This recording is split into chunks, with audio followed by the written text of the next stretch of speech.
episode 1 with Rick Pollay. In May of 2022. What do you do art-wise? It's almost all music. Music of various styles and genres, and primarily it's singing frequently. It used to be singing within choirs and ensembles, but in the last 2 years of COVID, the world of choirs has been pretty devastated because that's a very high-risk activity. So it's been via Zoom meetings, which is different because you're singing alone to an audience, and I sing a cappella. I don't play an instrument anymore. I used to years ago, but so that's a very different experience. So that took some getting used to, but I do it frequently, like almost every day. How did that transition feel from, going from this kind of group dynamic and then suddenly having that kind of disappear and just transitioning into more of a solo act? For me, it wasn't bad. A lot of people still complain about it. They still want the face-to-face. Musically, it's much more challenging because in a group, the group helps you remember the lyrics, the melody, the structure of the song, all of that stuff. And of course, when you're on your own, you're totally on your own. And you cannot, of course, generate or hear harmonies when you're singing by yourself. So that's quite a different experience. And for sure, that richness is missing in the Zoom experience.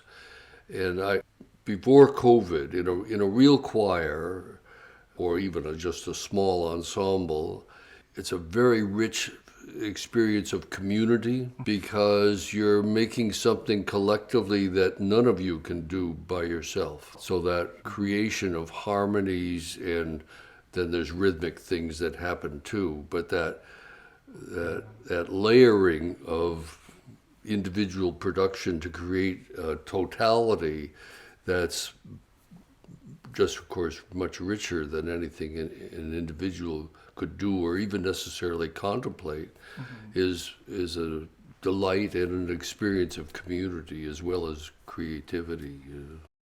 I was a singer as a boy. I was enlisted to sing in a very serious boys' choir, a church choir that rehearsed 3 times a week and then performed once a week. So four days a week I was involved with this choir experience as long as I was a boy soprano. And so that was fine. But then when I got into high school, there wasn't the same opportunity. You age out of a boys' choir, of course. And so I picked up an instrument and I played in a band, and then I went to college and I didn't do any music because I thought I should be focused on my studies and that work. And so music just fell to the wayside. And except for enjoying listening to music and the occasional singing in the shower or that kind of simple social stuff, singing happy birthday but I wasn't singing in any choir or singing for any audience that was, a paid audience or anything like that. And didn't pick that up until I was nearing retirement. I was nearly 60. And I was encouraged by a friend who knew I enjoyed casual singing. Well, come with me and we'll sing in this community choir in Kitsilano. So I did that, and I quite enjoyed it, and I found I was pretty good at it. I was a bit surprised at that because I've forgotten most of my musical theory. So I'm back to doing all my music by ear. So I'm not reading music as music. I mean, sometimes I'm reading lyrics. And I can look at music and have the general sense of it, but I can't pick up a sheet of music and just sing what's written. So my music reading skills are very primitive. So nonetheless, I found I was able to enjoy it, and in some ways I enjoyed it more because now I was singing harmony parts, right? I was singing bass and baritone. Most music, the sopranos have the melody. I mean, not in every part in opera, of course, but in a choral arrangement, the melody is usually the top voice. Sometimes the second voice, sometimes the alto, but rarely from the bottom of the range, right? The basses and baritones. But that was okay. So I enjoyed doing that, and I found I could improvise bass lines. That is, once I sang in a choir and learned a few basic songs. The first choir I was in was folk music and general music, and then I joined a gospel choir. And black gospel music comes out of an oral tradition, so it does not assume anyone knows how to read music. And there's a lot of very common, I'll call them tropes or something like that, but common ways of figures of music and ways of making harmony. So when you learn a few songs, after a while you begin to have something of a vocabulary, so that you're able, when you hear a new song, to just jump right into a harmony part. I mean, it's not quite as instant as that, but it's you can sort of feel your way into, oh, you know, this would sound good and whatever. So that's fun. I mean, that's creative, you know, to sing something different from what the lead is singing, but something that goes together. So that was very satisfying. It's kind of interweaving into it, right? Yeah. So I was getting a lot of satisfaction out of singing, and sang in several choirs, including for a while more than one choir at the same time, and which, you know, gets to be a crunch, because it means there's a lot of repertoire you have to learn, especially choirs tend to have, like schools, have the same rhythm, so they're coming up to concert schedule this time of year, so that means you have to know all the repertoire and by ear, or what musicians call off book. That is, so you're not looking at any music or reading any lyrics. You had to know all of that in your head, and so that's a bit of a challenge. But again, I felt comfortable doing that, and it wasn't a strain for me. Anyway, then when Zoom hit, I don't know why, I was just motivated. I just wanted to keep singing. And Weird, right? maybe because as a boy I had sung soprano, I was okay doing the melody and singing lead. And in the folk music world, I was okay leading songs. In the folk music world, group of people get together a couple of times a month and typically sit in a circle and people perform a song. But in that context, usually you do a song that others can easily sing along, or you teach them the chorus, so you do the verse, they do the chorus, you do the verse, they do the chorus. And I enjoyed that because, well, I spent my career as a teacher, so I was comfortable with a group and comfortable with that process of instruction. And then it was much more satisfying than the average teaching, because you could see the results instantly, you know. Suddenly you got people singing, whereas in the classroom you don't know, if anything's sinking in, you know. You hope, but you never know for certain how much is getting through. So anyway, so I found it all satisfying. I'm 21, you know, I'm at the kind of like crossroads of my life. What would you say to someone like me at this kind of crossroads in life? What kind of advice would you give to someone? Well, that's a very interesting question. It's a very difficult one, because I had a lot of good luck in my career, although I'm also reminded the old expression, I forget the exact wording, but the idea is more luck comes to those that are prepared. I did not have a plan. I did not plan to be a professor. I actually got into being a professor because I didn't want to go to Vietnam War. right? So I stay in school long enough, you get a PhD, and then what kind of job opportunities are you being offered? Well, you can come teach here, and anyway, so I wasn't that I had this dream of being a professor. So suddenly I am one, and then, you know, I didn't have any great research ambition. I just had some interest, so I started pursuing various interests and to let things evolve. And what I mean, it became. I'm trying to avoid the cliches of follow your passions or those kind of bits of advice that are probably true but become trite because they're repeated so often. But it's sort of the same thing about singing. I think there is something important about not being too self-conscious, not being too worried about doing what everyone else is doing, having the confidence to do something that feels right to you because of your interests or your background, or so it can be very personal.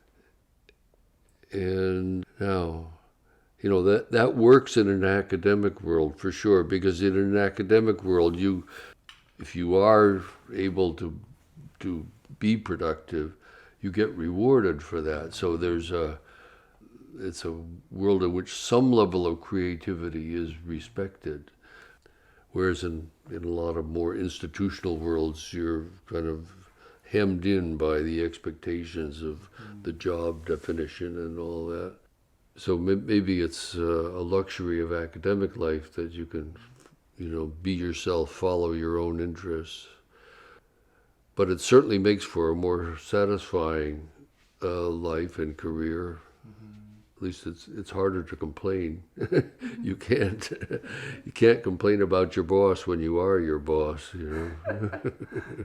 There's Marshall McLuhan used to say, "We're not sure who discovered water, but it surely wasn't a fish." I'd love to. Yeah. A good saying, yes. The song that's in my mind is something that it's still not, it may not be quite finished. It's something I'm writing and putting together for a songwriting competition. There's a bit of a maritime world culturally along the West Coast here, all the way down to Portland, Seattle, and all the various smaller towns. There's, for example, there's a Sea Poets conference where like cowboy poetry. This is like sailors' poetry. That's enough of a world that they have an annual conference where they historically would all gather in Washington State, and this past couple of years they've done it by Zoom. And then there's similar kind of musical gatherings. Well, one of the musical gatherings in Seattle has a songwriting competition. And this year their theme was storms. So here's what I'm going to sing. But if I can. When stuck on shore, I long to be sailing free on the open sea. But storms and gales, they do remind me, at sea you're not always welcome. Let's have another drink, I could stand one more. Drink to our health, still safe on shore.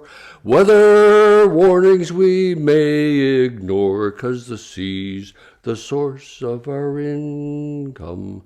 The sea's the source of our income. Oh, we're old hands, so we all know work is hard and the wage is low, and storms can be hell on deck or below. But the sea's where we make our income. Let's have another drink, could you stand one more? Drink to our health, still safe on shore.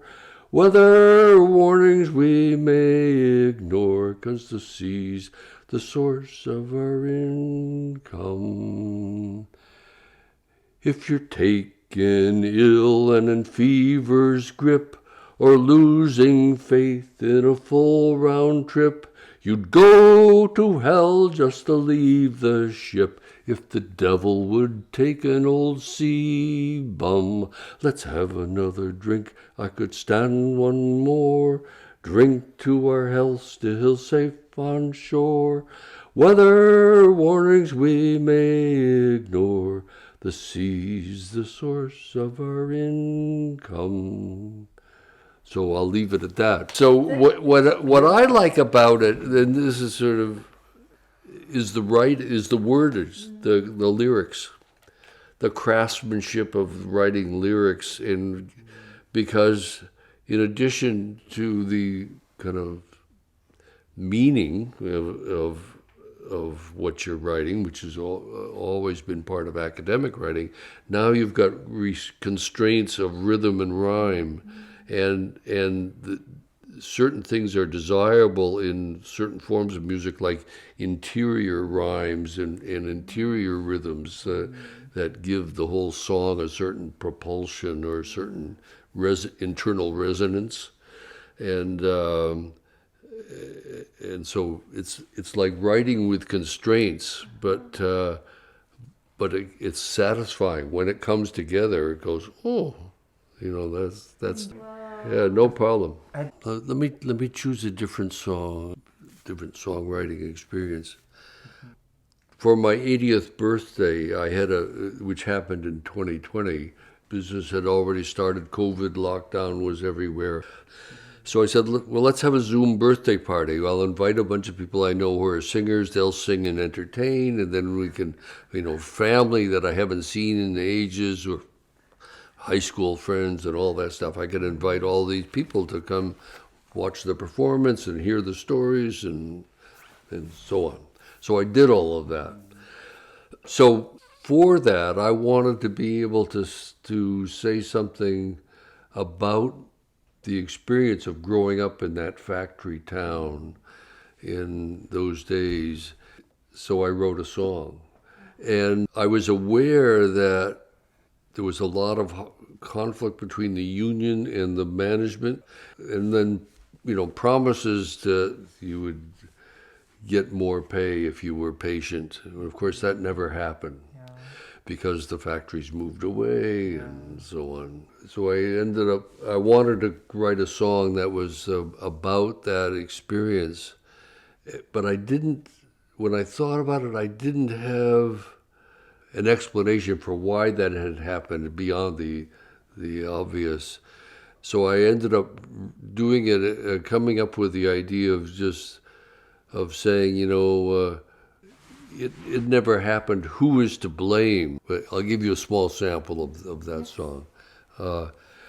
When I was a lad just learning my trade, they told me to wait and that I'd be well paid and feed a large family on my future income.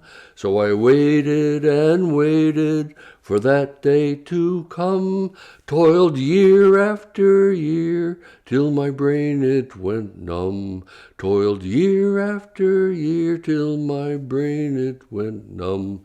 While the owners and lawyers and bankers and such, they get what they want and they don't leave us much.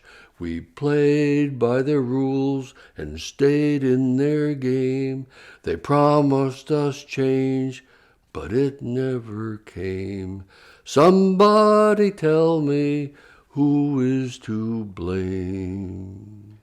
So that was the concept, right? And then there's additional verses that kind of, you hear from this guy when he's older and has his children of his own and retiring and has no nest egg as a result of all of this. But in that case, the motivation was I knew a bunch of people from New Britain were going to be there who might remember this, and there were a bunch of people who had no idea about this whole world. So I could, show some slides and show some pictures and sing this song to give them a feel for that factory. Yeah, we are interested in art for social change. Change in a way, not just your own, but your surrounding, that you spill over through your own change. So I can see that you are opening up. Yeah, and to me, the delight of it is, I had no idea I had that in me. I mean, I don't know if anyone else was having a good time, but I was. I was just really just surprised by it. So it produced a delight. But I think it's the delight at the creativity. Just you didn't know it was there. And that parallels what I was saying too about the music, writing songs at the moment. They seem to occur almost spontaneously. I mean, there'll be a seed crystal, there'll be a concept or a musical hook or a chorus, a couplet or a few lines that'll provide a refrain that you write verses around that. But however it starts, it grows, and I've always enjoyed that process.